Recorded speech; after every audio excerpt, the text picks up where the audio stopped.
So earlier today, I had a chance to see the new Freaknik documentary on Hulu, and as promised, I have a new review for you. First things first, the name of the documentary is Freaknik, The Wildest Party Never Told, and so naturally, one would believe that there will be a lot of wild and over-the-top stories being shared for the majority of the documentary. But in my opinion, the title of the documentary was a little bit of false advertisement.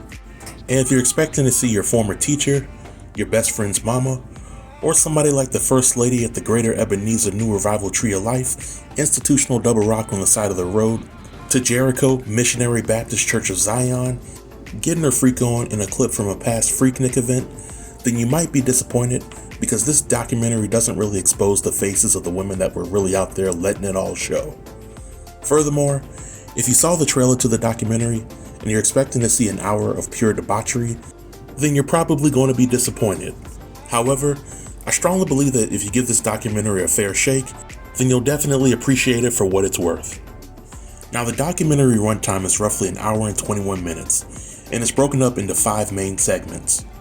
The first segment goes over the history of Atlanta in terms of the overall culture, how HBCUs in Atlanta inspired black TV shows and movies, and how Atlanta had one of the most influential student clubs on college campuses. The second segment transitions into how Freaknik was created, and we get to see some of the interviews from some of the founders. And in seeing this part of the documentary, there were several things that I already knew about the creation of Freaknik, such as how the name was selected. But I didn't really understand how influential Freaknik was to black college students across the country, at least in the earlier years until seeing this documentary.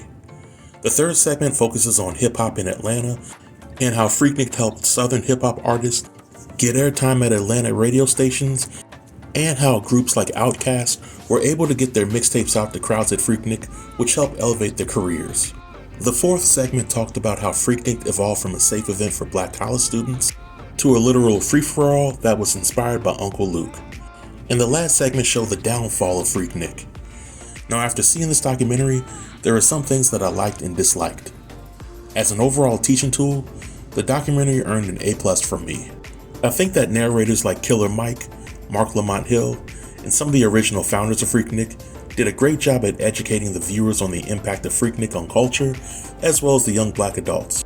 I think that when most millennials hear the word Freaknik, they associate it with just the negative sexualized parts of the festival and not how the festival is able to bring people together in a peaceful and fun way. I also appreciated how the documentary talked about the '96 Olympics in Atlanta and how lawmakers and law enforcement effectively tried to shut Freaknik down, because it reminded me of the tactics that were used to shut down Black Bike Week in the Black Beach, White Beach documentary. Now, there were a few things that I did not like about the documentary. In addition to having felt like the documentary was false advertisement, I felt that the feel-good moments of Freaknik kind of overpowered the wild stories or stories of why Freaknik ultimately failed. Now, don't get me wrong.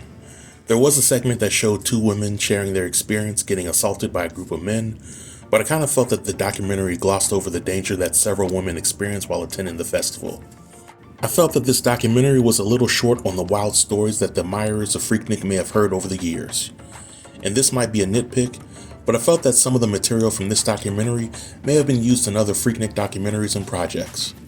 Call me crazy, but I did not feel that this documentary was 100% authentic and original. And as an honorable mention, I wish that this documentary had gone further into the aftermath of the cancellation of Freaknik. Where did the Freaknik crowd go once Freaknik was canceled? How does Freaknik measure up to other events like Black Bike Week and Black College Reunion? So many missed opportunities that would have made this documentary perfect for me. Nevertheless, if I had to rate it on a scale of 1 to 10, I would give it a solid 6.5, and I would still encourage others to see it. But this marks the end of the review. If you have any questions or comments related to the Freaknik documentary or the review, feel free to leave them below in the comment section, and I'll be sure to reply to everybody. Until next time, stay tuned and stay safe. Peace.